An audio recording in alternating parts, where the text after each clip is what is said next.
তাকবীর নারায়ে তাকবীর আল্লাহু আকবার সাদেক কায়ুম জিন্দাবাদ জিন্দাবাদ জিন্দাবাদ জিন্দাবাদ সাদেক কায়েম সাতকানিয়া জিন্দাবাদ জিন্দাবাদ সাতকানিয়া পৌরসভা জিন্দাবাদ জিন্দাবাদ পাঁচ নম্বর ওয়ার্ড জিন্দাবাদ জিন্দাবাদ সিটুয়াপাড়া জিন্দাবাদ জিন্দাবাদ। প্রিয় দর্শক, আসসালামু আলাইকুম ওয়া রাহমাতুল্লাহ। প্রত্যাশা করছি মহান সৃষ্টিকর্তা আল্লাহ সুবহানাহু ওয়া তাআলার অশেষ রহমতে ভালো আছেন। প্রিয় দর্শক, এখানে আমাদের সাতকানিয়া পৌরসভা আমির তথা আমাদের অধ্যাপক হামিদ হোসেন আজাদ ভাই, সাথে আছেন আমাদের পৌরসভা ওয়ার্ডের সভাপতি আমাদের তালেব আঙ্কেল, এছাড়াও আমাদের এলাকার স্বনামধন্য সব ব্যক্তিরা আছেন। আজকের একটি আনন্দ মুহূর্ত, সেই আনন্দ মুহূর্তটি আমরা সবাইকে শেয়ার করতে চাই। অলরেডি পুরো বিশ্ব তথা বাংলাদেশের আনাচে কানাচে, বিশেষ করে যারা ছাত্র আছে এবং যারা ইসলামিক মাইন্ডের ছাত্র শিবিরের সাথে সংক্ষিপ্ততা আছে, তাদের জন্য আজকে একটি ঈদ বটে। আমরা বলে থাকি যে উচ্ছ্বাসিত ভূমিধস যে জয় সেটি কে পেয়েছে, এটি নিয়ে আজকে আমাদের পৌরসভার আমির জনাব অধ্যক্ষ হামিদ হোসেন ভাই আমাদেরকে কিছু শেয়ার করবেন। জি, আলহামদুলিল্লাহ রাব্বিল আলামিন, সালাতু ওয়াসসালামু আলা সাইয়্যিদিল মুরসালিন ওয়া আলা আলিহি ওয়া সাহবিহি আজমাইন। আউযু বিল্লাহি মিনাশ শাইতানির রাজিম, বিসমিল্লাহির রহমানির রহিম। তো সুপ্রিয় উপস্থিতি, আসলে আপনারা জানেন গতকালকে আমরা সকলে টেনশন ছিলাম। এটা যখন ডাকসুর আপনার যে ইলেকশনের যখন ডেট ঘোষণা করা হয়েছিল, তখন পুরো বাংলাদেশের মানুষ, অন্ততপক্ষে যারা ডানপন্থী এবং ইসলাম প্রিয়, দেশপ্রিয় এবং ডানপন্থী বামপন্থী হলো যারা দেশকে ভালোবাসে, তারাও এই ডাকসুর এই যে আপনার যে নির্বাচন থেকে সকলে সচেতন হয়েছিল, সজাগ হয়েছিল। এটা নিয়ে সকলে মোটামুটি একটা সজাগ ছিল, একদম সৌরভ ছিল। তো আসলে গতকাল আলহামদুলিল্লাহ একটা সুন্দর খুব এই যে আপনার ডাকসু নির্বাচন সুন্দরভাবে সম্পন্ন হয়েছে। আলহামদুলিল্লাহ, এটা আমরা জানতাম তাদের যে অ্যাক্টিভিজম ছিল দীর্ঘ 1 বছর ধরে, যে তারা তো আসলে আপনার আওয়ামী লীগের আমলে আর তার আগে থেকেও ছাত্র শিবির ওপেন কাজ করার সুযোগ তো কোনো পায় নাই।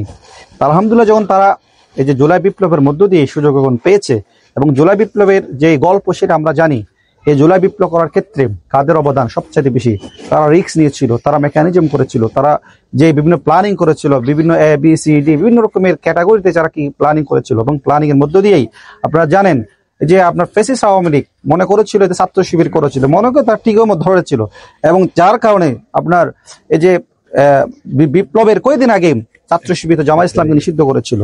তো নিষিদ্ধ করলো, আলহামদুলিল্লাহ তারা যে পরিমাণ মেকানিজম করেছিল, তাদের বুদ্ধিমত্তার ফলে এই স্বৈর শাসক পতন হয়েছে, এবং পতন হওয়ার মধ্য দিয়েই ছাত্র শিবির যখন ঢাকা বিশ্ববিদ্যালয়ে ওপেন হওয়ার মধ্য দিয়েই 1 বছর যে সময় পেয়েছে, এই সময়ের মধ্যে যেরকম ক্রিয়েটিভলি সৃজনশীলতার সহিত যেগুলো ছাত্র সমাজ আগেই পূর্ব সময়গুলো দেখে নাই, এই যে সুন্দর সুন্দর বিভিন্ন রকমের জুলাই বিপ্লবের যে স্মৃতিচারণ থেকে শুরু করে তারা বিভিন্ন রকমের বিজ্ঞান তৈরি করার জন্য অনেক রকমের নতুন অনেক আইডিয়া আপনার স্কুলের সামনে এসেছিল।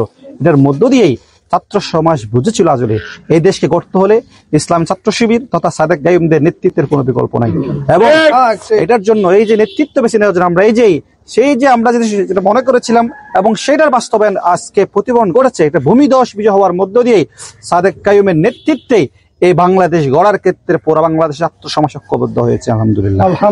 আমি একটি প্রশ্ন করতে চাই। সবাই এলিগেশন আনছিল যে সাদেক গায়ুম তথা ছাত্র শিবিরের হাতে ঢাকা বিশ্ববিদ্যালয়ের নারীরা নিরাপদ নয়, কিন্তু আমরা স্পষ্ট দেখতে পেরেছি যে স্বতঃস্ফূর্তভাবে প্রতিটি আমাদের বোনেরা ভোট দিয়েছে এবং উচ্ছ্বাসিত প্রাণবন্তভাবে তারা ভোট দিয়েছে এবং খুবই নজরদারিতে রেখেছেন। আমার মনে হয় যে গতকাল যদি 40 থেকে 45 হাজার ভোট থাকে, তার থেকেও বেশি সিসি ক্যামেরার কাজ করেছে আমাদের বোনেরা। এই বোনেরা সাদেক গায়ুম অথবা ছাত্র শিবিরের কাছে কতটুকু ঢাকা বিশ্ববিদ্যালয় কিংবা পুরো বাংলাদেশের নিরাপদ মনে করছেন? আচ্ছা, আমি আপনার প্রশ্নের উত্তর দিতে গেলে আমি একটু পিছনের জন্য যেতে হবে। আসলে বাংলাদেশের ছাত্র শিবিরকে দমিয়ে রাখার জন্য বিভিন্ন রকমের প্লেমিং করা হয়েছিল। এই যে যুদ্ধপরাধ থেকে শুরু করে, রাজাকার থেকে শুরু করে, রক্ষাটা থেকে শুরু করে বিভিন্ন রকমের কি করা হয়েছিল। আসলে যখন বাস্তবিক করতে যখন তার কি করা হয়, আপনার অ্যানালাইসিস করা হয়, তার একটাও সত্যতা কোনো সময় পাওয়া যায় নাই। ঠিক একইভাবে ছাত্র শিবিরকে দমিয়ে রাখার জন্য মেয়েদের যে তার রিপোর্ট নেবে বিভিন্ন রকম কি করা হয়েছে, বিরোধী শক্তি তারা ছাত্র শিবিরের উপরে, সাদেক গায়ুমদের উপরে বিভিন্ন রকম ব্লেমিং দেওয়া হয়েছিল। আলহামদুলিল্লাহ, আমরা দেখি যদি ইতিহাস পরিচালনা করি, এই বাংলাদেশে 100 মেয়েদের দর্শনের সেঞ্চুরি আছে। এই সেঞ্চুরি কারা করেছে? এবং এই যে আপনার জুলাই বিপ্লবের পরবর্তী সময়েও দর্শনের কি হয়েছে, আপনার এখানে এরকম একটা আপনার সিচুয়েশন হয়েছে, তৈরি হয়েছে, এবং তারা কারা করেছিল? তাও যাতে স্পষ্ট।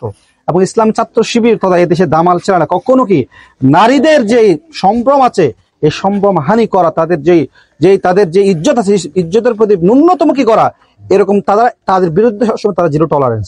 এই জন্য তারা ঢাকা বিশ্ববিদ্যালয়ের প্রত্যেকটি ছাত্রী সমাজের মধ্যে এটা নিশ্চিত করতে পেরেছে ইসলামী ছাত্র শিবির সাদেক কায়েমের নেতৃত্বে আসলে এই যে ঢাকা বিশ্ববিদ্যালয়ের ক্যাম্পাস সবচেয়ে বেশি নিরাপদ থাকবে।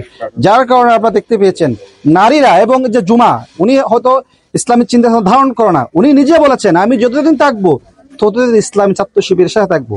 উনি বিভিন্ন বক্তব্যে বলেছেন ওনাদেরকে যেভাবে ফ্রেমিং করা হয়েছে, যেভাবে ব্লেম দেওয়া হয়েছে, কিন্তু বাস্তবিক তাদের সাথে মিশার কারণে আমরা দেখতে পেয়েছি এগুলো যেগুলো বলা হয়েছে সবগুলো কি তাদের বিরুদ্ধে অপপ্রচার ছিল, এবং তার সাথে মিশার কথা তিনি স্পষ্ট ঘোষণা করেছিল আপনি এটার আগে, হ্যাঁ, এই যে আমি যতদিন থাকবো ছাত্র শিবিরের কাছে কাজ চালিয়ে যাব। এইভাবে আসলে আমরা দেখতে পেয়েছি ঢাকা বিশ্ববিদ্যালয়ে সকল মেয়েরা যেভাবেই সাদেক কায়েমের নেতৃত্বকে সুদৃঢ় করার জন্য, একদম শক্ত করার জন্য যেভাবে কি ছিল আপনার কাজ করেছিল, একদম সকলে আপনি দেখতে পেয়েছি। আমি গতকালকে যে বিভিন্ন রকমের কেন্দ্রের মধ্যে তারা খুব কঠিন ভাবে কি করেছিল, আপনার এখানে দুর্গ গড়ে তুলেছিল যাতে কোনো রকমের অপশক্তি কি করতে না পারে, এই যে আপনার ভোট কারচুপি করতে না পারে, ভোট বানচাল করতে না পারে। আলহামদুলিল্লাহ এটা, এবং নারী সমাজ যেভাবে স্বপ্ন দেখেছে স্বপ্ন বাস্তবায়ন হচ্ছে। আমার বিশ্বাস ঢাকা বিশ্ববিদ্যালয় একটি সুন্দর নিরাপদ একটা ক্যাম্পাস হবে এবং নারীদের যথাযথভাবে মূল্যায়নের ভিত্তিতে একটি ক্যাম্পাস গড়ে উঠবে ইনশাআল্লাহ। সেটা সাদেক কায়েম পারবে ইনশাআল্লাহ। আমাদের দোয়া থাকবে ইনশাআল্লাহ, দোয়া ছিল থাকবে এই জাতি পুরো পৃথিবী এই সাদেক কায়েমের জন্য কি করতে দোয়া করতেছে। এটা হচ্ছে কি দোয়ার ফসল, এবং তাদের প্রচেষ্টা দোয়ার মধ্য দিয়ে একটি সুনানি এই রাষ্ট্র গঠিত হবে, একটা স্বপ্নের বাংলাদেশ গড়ে উঠবে, স্বপ্নের ক্যাম্পাস গড়ে উঠবে ইনশাআল্লাহ। অসংখ্য ধন্যবাদ আমাদের পৌর আমিরকে। আমরা প্রত্যাশা করব এই সাদেক কায়েম শুধু একজন নয়, আমরা অনেকগুলো সাদেক কায়েম চাই। আর আমরা গর্বিত যে এই সাতকানিয়ার মাটিতে ইসলামী আন্দোলনের এত বেশি সিপাহী সালার আছেন তা আসলে বলে বোঝানো যাবে না। আমরা সর্বোপরি আমাদের ছাত্র শিবিরের প্রথম যে যিনারা ছিলেন, বিশেষ করে আমাদের মীর কাশেম আলী ভাই থেকে শুরু করে আজকে সবাইকে শ্রদ্ধা ভরে স্মরণ করছি। তাদের হাত ধরে এই ছাত্র শিবির এগিয়ে এসেছে বলেই, তাদের আত্মত্যাগের মাধ্যমে এই ছাত্র শিবির এসেছিল বলেই আজকে আমাদের সাদেক কায়েম ছাত্র শিবিরের একটি চরিত্র নিয়ে আমাদের এলাকা তথা পুরো বিশ্বকে জয় করেছে। সবাইকে অসংখ্য ধন্যবাদ। আসসালামু আলাইকুম।